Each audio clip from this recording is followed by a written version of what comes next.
ফেরেশতারা, আমি আসমানের মধ্যে খলিলুল্লাহ ইব্রাহিমের নামকে আমি বারবার নেওয়ার কারণ হলো ওই যে দুনিয়ার জমিনের মধ্যে ইব্রাহিম আমার মাহবুব, আমার মহব্বতের একজন বান্দা, আমার মহব্বতের একজন মানুষ।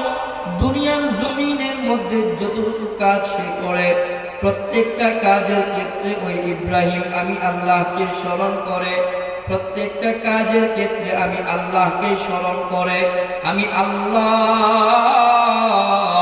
কোন কাজটুকু করলে আমি আল্লাহ খুশি হব, কোন কাজ করলে আমি আল্লাহ নারাজ হব, ওই কাজ নিয়ে ইব্রাহিম সর্বদা সর্বক্ষণ ব্যস্ত থাকে।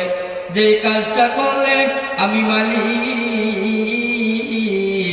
খুশি হব, আমি মালিক ইব্রাহিমের প্রতি খুশি হয়ে যাব, ওই কাজটাকে আমার ইব্রাহিম দুনিয়ার জমিনের মধ্যে করে। এই বলে যখন ইব্রাহিম আলাইহিস সালাতু ওয়াস সালামের নামকে আসমানের মধ্যে আল্লাহ জপাজপি করতেছেন, ফেরেশতারা ডাক দিয়া কয়, ও আসমানের মালিক আল্লাহ, কে এই ইব্রাহিম যার নামকে এত প্রশংসিত করতেছেন?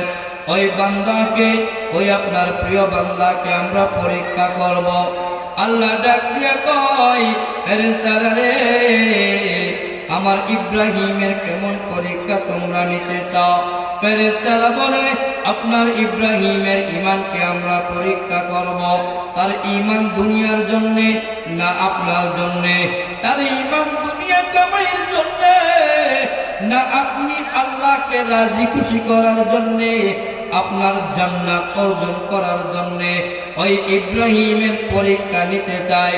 আমাদের পরীক্ষার মধ্যে আপনার ইব্রাহিম যদি উত্তীর্ণ হয়ে যায়, আপনার ইব্রাহিম আমাদের পরীক্ষার মধ্যে যদি পাস হয়ে যায়, আমরা ফেরেশতারাও আপনার ইব্রাহিমের প্রতি আর কোনো প্রশ্ন থাকবে না।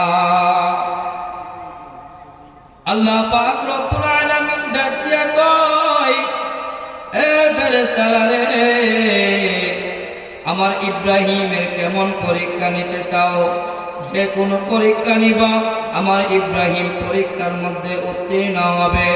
ফেরেশতারা ইব্রাহিম আলাইহিস সালাতু ওয়াস সালামের পরীক্ষা নেওয়ার জন্য পাগল হয়ে গেলেন।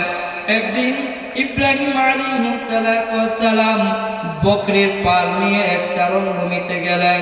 চারণভূমিতে যখন বকরির চাপ এরকম বকরির পালের রাখালি করতেছেন, রাখালি করার সময় এক গাছের নিচ থেকে দূর দূরান্ত থেকে একটি আওয়াজ শোনা যায়। কি আওয়াজ শোনা যায়? আল্লাহর নামের জিকিরের আওয়াজ শোনা যায়। এত সুন্দর সন্দে সন্দে আল্লাহর নামের জিকিরের আওয়াজ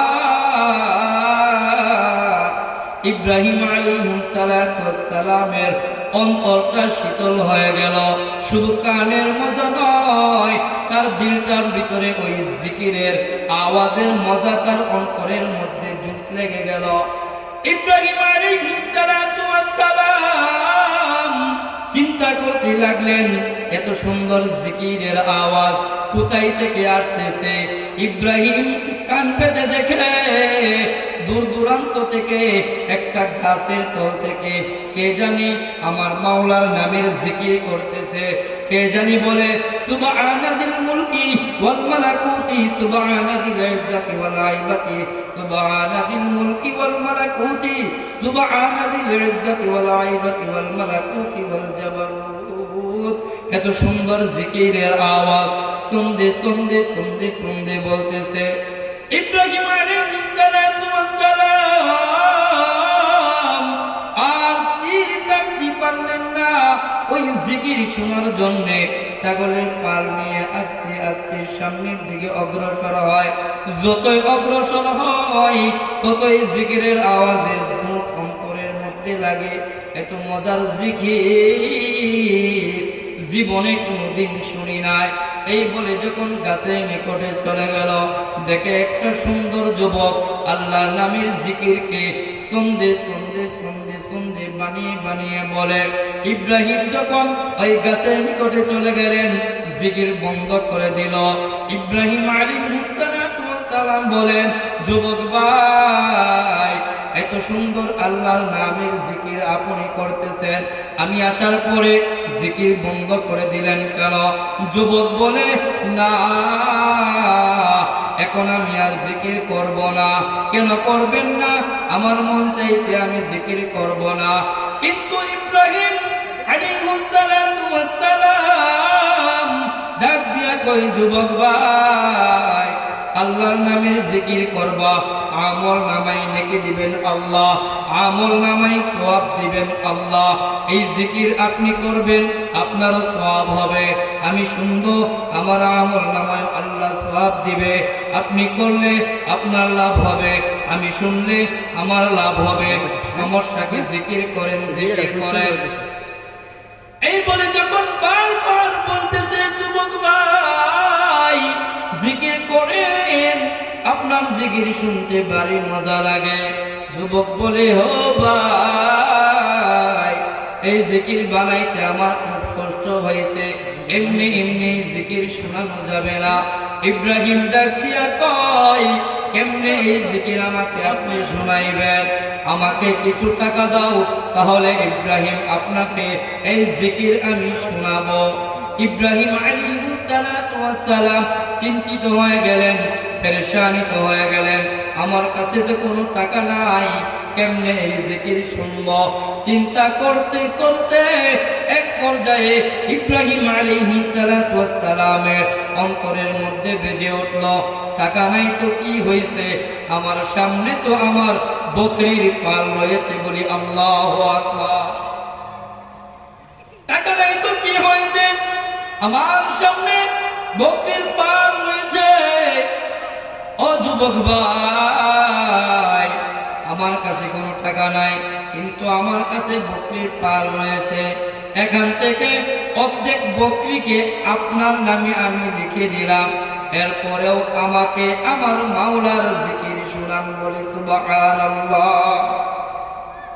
কতটুকু মহব্বত, কতটুকু ভালোবাসা, কতটুকু আন্তরিকতা থাকার পরে নিজের বকরির পাল থেকে প্রত্যেক বকরি ওই সুন্দর সুবর্ণ যুবকের নামে লিখে দিল, একমাত্র আল্লাহর জিকির শোনার জন্য, বলি সুবহানাল্লাহ।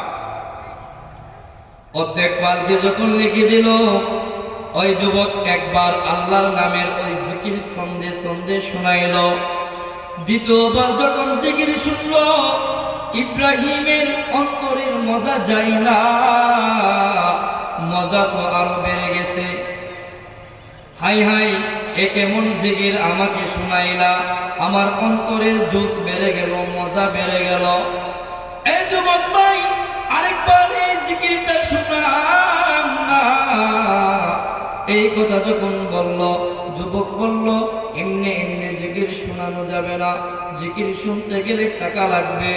ইব্রাহিম আলাইহিস সালাম এবার ওই যুবককে বললেন, যুবক ভাই, বাকি অর্ধেক পাল যে ছাগলগুলো রয়েছে, ওই ছাগলগুলো আমি আপনার নামে লিখে দিলাম, এরপরেও আমাকে আমার মাওলার জিকির শোনান। বাকি ছাগলের অর্ধেক পাল ওই যুবকের নামে লিখে দিল। ওই যুবক আরেকবার আল্লাহর নামের জিকির হযরতে ইব্রাহিম আলাইহিস সালামকে শোনাইলেন। আওয়াজ দিয়ে বলি না আল্লাহু আকবার।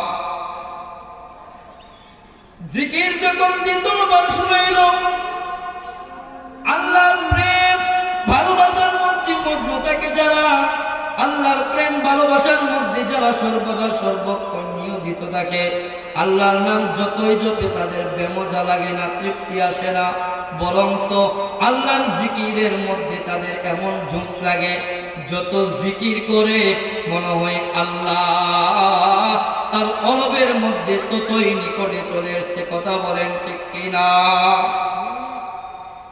আল্লাহ পাক রব্বুল আলামিন আসমান থেকে ইব্রাহিমের কার্যকলাপ তাকায়া তাকায়া দেখতেছে।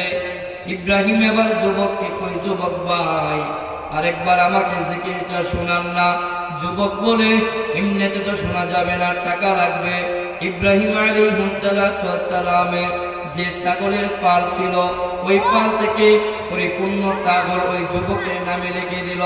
এবার তো টাকা নাই, ছাগলও নাই, কি দিয়া জিকির শুনবে? চিন্তিত হয়ে গেল। এবার চিন্তা করতে করতে যুবককে ডাকিয়া কয়, হে যুবক ভাই, আপনার চেহারা শুরুতে বোঝা যায় না, আপনাকে তো রাখাল মনে হয় না, চেহারা সুন্দর, আকৃতি সুন্দর, আপনি এই ছাগলগুলো কিভাবে রাখবেন, কিভাবে লালন পালন করবেন?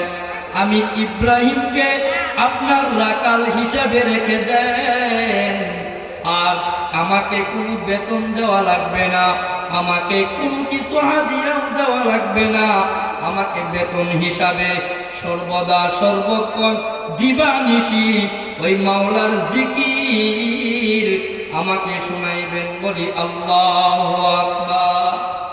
अल्लाह अल्लाह क्या मजा मुर्शिद का मई खाना है, अल्लाह अल्लाह क्या मजा मुर्शिद का मई खाना है, दोनों आलम ये हकीकत के पैवाना है। ए যুবক ভাই, আমাকে কোনো টাকা পয়সা দেওয়া লাগবে না, আমাকে আপনার রাখাল হিসাবে রেখে দেন, আর এর বিনিময়ে সর্বদা আমাকে আল্লাহর জিকির শোনাইবে। এই বলে যখন ইব্রাহিম ওই যুবকের রাখাল হয়ে গেল, যুবক ডাক দিয়া কয়, হে ইব্রাহিম, আমি কে, আমাকে চিনোনি? যুবক ডাক দিয়া বলে, এই কথা যখন বলতে লাগলো, ইব্রাহিম বলে, না, আপনি কে? আমি এমন একজন মানুষ, সাধারণ মানুষের মতো আমি না, আমি আসমান থেকে প্রেরিত আল্লাহর ফেরেশতা জিবরাইল। আমি আল্লাহু আকবার, আসমান থেকে প্রেরিত আমি আল্লাহর ফেরেশতা। আল্লাহ পাক রব্বুল আলামিন আসমানের মধ্যে শুধু খলিলুল্লাহ জপে। ফেরেশতারা জিজ্ঞাসা করে, ও আল্লাহ, আপনি শুধু আসমানের মধ্যে খলিলুল্লাহ জপেন কেন? আল্লাহ বলেন, ওই ইব্রাহিম খলিল আমার একজন প্রিয় বান্দা, আমার একজন মহব্বতের মানুষ, আমার একজন মহব্বতের মানুষের বদলতে আমি আসমানের মধ্যে আমি আমার বন্ধুর নামকে জপি। আমরা আপনার নামকে বারবার শোনার পরে আপনাকে পরীক্ষা করার জন্য আল্লাহর সাথে চ্যালেঞ্জ করেছিলাম। আল্লাহ বলেন, ইব্রাহিমের যে কোনো পরীক্ষা তুমি নিতে পারো, কোনো সমস্যা নাই, তোমার কোনো সমস্যা নাই, আমি ইব্রাহিমের পরীক্ষাকে তুমি নিয়ে আসো। আর আল্লাহর সাথে চ্যালেঞ্জ করে দুনিয়ার জমিনের মধ্যে আপনার পরীক্ষা নেওয়ার জন্য চলে আসলাম। ও ইব্রাহিম, আপনি শুধু আমার সামনে আমার নিকটে বকরির পালকে সুপর্দ করেন নাই, বকরির পালকে আমাকে দান করেন নাই, নিজেকে পর্যন্ত আমার নিকটে আল্লাহর জিকির শোনার জন্য বিলীন করে দিয়েছেন।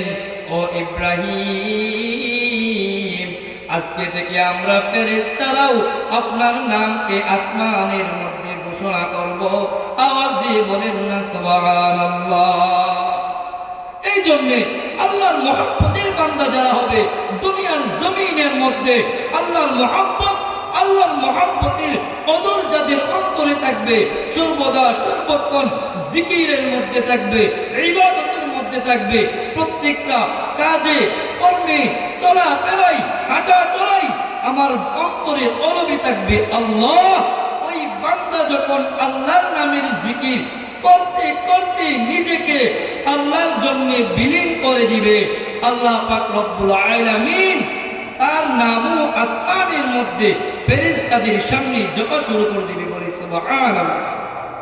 এই জন্য দুনিয়ার জমিনে আল্লাহ পাক রব্বুল আলামিন আমাদেরকে পাঠাইছে এবং পাঠানোর পরে একটাই হুকুম দিয়া দিয়েছে যে আল্লাহর হুকুম নবীর তরিকা তার বন্ধুকে অনুসরণ করে যদি আমরা জীবন যাপন করতে পারি, প্রত্যেকটা কদমে কদমে যদি আমরা আল্লাহর হুকুম নবীর সুন্নতকে লালন করতে পারি, আল্লাহ পাক রব্বুল আলামিন আমাদেরকে ঈমানওয়ালা বানাইয়া জান্নাতি বানাইয়া দুনিয়া হইতে কবরে নিবেন বলি আমিন। ওয়া আখিরি দাওয়ানা আলহামদুলিল্লাহি রাব্বিল আলামিন।